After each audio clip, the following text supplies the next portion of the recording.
we've had a precedent of paying a dividend. And once you start with that kind of a precedent, you have made a precedent. And so the question is, at what level do you provide it? And it's kind of interesting to see what other people are doing. Norway has one of the largest concentrations of fund from oil deposits. I think it's over $100 billion. They don't distribute it. They provide infrastructure investments. One of the interesting things, I was looking at some figures the other day. They figure that roughly 50% of the automobiles in Norway are electric. Yet their cash flow comes from the North Sea. You can draw any conclusion you want. But it's interesting to see nothing stays the same, everything changes.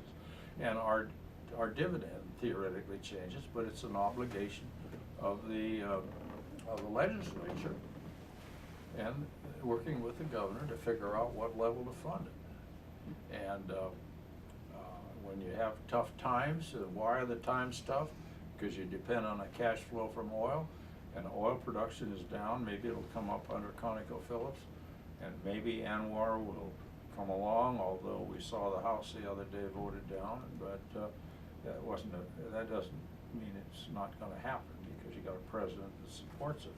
So, you know, we have the resources, but it's tough in Alaska because the economics of whether you invest to bring the product out and compete in the world market, and you know the price, and that's why we don't. The gas line, in my opinion, currently is not economic.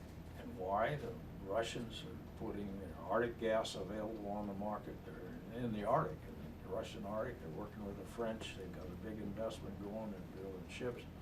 And we have to amortize an 800 pipeline before we can sell our product.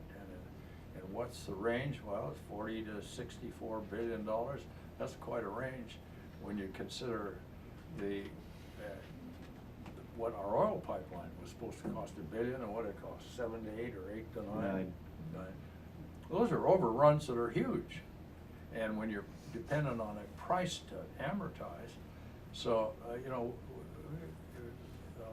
Alaska has to recognize that we've got to have an environment that will attract capital to produce the resources that we have, yet be able to sell them competitively on the world market, because we can't consume them. So